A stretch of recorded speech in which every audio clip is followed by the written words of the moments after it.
انسان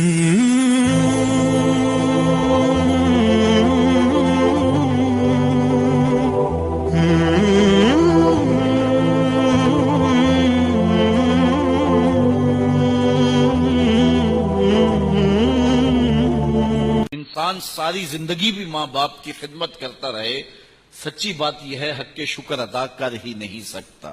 ایک شخص نے اپنی ماں کو اپنے کندھوں پہ اٹھا کر کے جو ہے وہ ایک لمبی مسافت طے کی اور بعد میں حضور کی خدمت میں عرض کی کہ حضور میں 2 فرسخ چل کے آیا ہوں، اتنی گرمی میں اگر گوشت کا ٹکڑا زمین پہ ڈال دیا جائے تو وہ جو ہے وہ پک جائے، اتنی گرمی تھی، اور میں اپنی ماں کو کندھوں پہ اٹھا کر کے لایا ہوں۔ 2 فرسخ ہمارے دور کے 9 کلومیٹر بنتے ہیں، تو اس نے کہا اتنا سفر ماں کو کندھوں پہ اٹھا کر کے لایا ہوں، تو کیا میں نے ماں کے احسانات کا بدلہ دے دیا ہے؟ تو حضور علیہ السلام نے فرمایا تو ابھی اس کی ایک مسکراہٹ کا بدلہ دے سکا ہے۔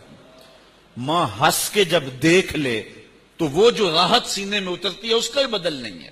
ساری زندگی انسان لگا رہے تو ماں باپ کے حقوق کی ادائیگی نہیں ہو سکتی، لیکن اس کے باوجود ماں باپ کا شکریہ ادا کرنا یہ اولاد کی ذمہ داری ہے۔ فرمایا میرا شکر مان اور اپنے والدین کا شکر مان۔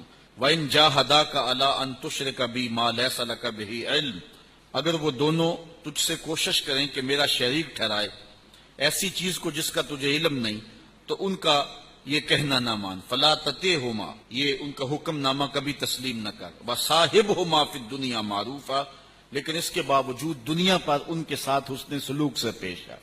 ماں باپ کافر بھی ہوں تو ان سے رویہ اچھا رکھنا چاہیے، یہ کتنی بڑی بات ہے۔ اور اگر ماں باپ مومن ہوں، پھر ماں باپ متقی ہوں اور پرہیزگار ہوں، تو پھر جو ہے وہ کتنا جو ہے وہ ان کے حق ہیں۔ ماں باپ کافر بھی ہوں، حضرت اسماء رضی اللہ تعالی عنہا نے عرض کی حضور میری ماں آئی ہے اور وہ کافرہ ہے، تو کیا میں اس کے ساتھ صلہ رحمی کر سکتی ہوں؟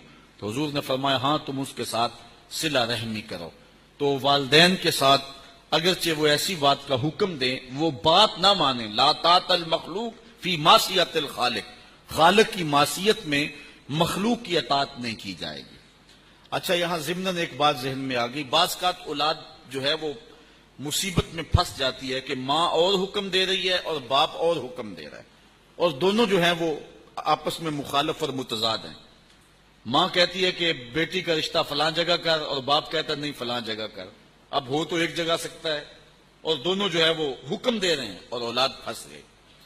علماء فرماتے ہیں کہ پہلے تو ماں باپ کو ہی چاہیے کہ اولاد کو مشقت میں نہ ڈالیں، کسی ایسی مشکل میں نہ ڈال دیں کہ ان سے گستاخی ہو جائے۔ ایک بزرگ کہتے ہیں مجھے برابر 30 سال ہو گئے ہیں، میں نے اپنی اولاد کو کبھی صریح حکم نہیں دیا، ان کو اشارے کنائے سے کہتا ہوں کہ وہ سمجھ جائیں اور کام کر دیں۔ میں نے صراحتاً مخاطب کر کے نہیں کہا کہ کہیں وہ انکار نہ کر دیں اور کہیں معروم نہ ہو جائیں، میں نے اس ڈر سے کبھی انہیں حکم ہی نہیں دیا۔ تو مسئلہ یہ ہے کہ جب ماں باپ دونوں یوں ایسا حکم دے رہے ہوں جو انسان دونوں پر عمل نہ کر سکتا ہو، ایک پر عمل کرنا ضروری ہے، تو پہلے تو وہ کوشش کرے کہ جو ہے وہ دونوں اپنا حکم واپس لے لے اور مجھے کسی کی بات کا انکار کرنے کا موقع نہ ملے۔ لیکن اگر دونوں اپنے فیصلے پہ اٹل کھڑے ہوں تو پھر حکم ماننے کے اندر ترجیح باپ کو دی جائے گی۔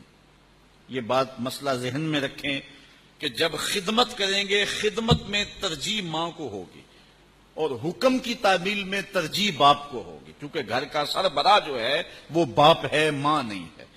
جب آئیں باہر سے تو آپ ٹانگیں دبانا چاہتے ہیں تو پہلے امی جی کی دبائیں، کوئی چیز پیش کرنا چاہتے ہیں تو پہلے ماں کو پیش کریں پھر باپ کو۔ خدمت میں ماں مقدم ہے لیکن حکم کی تعمیل میں باپ مقدم ہے، تو اس وقت پھر باپ کی بات کی جائے گی۔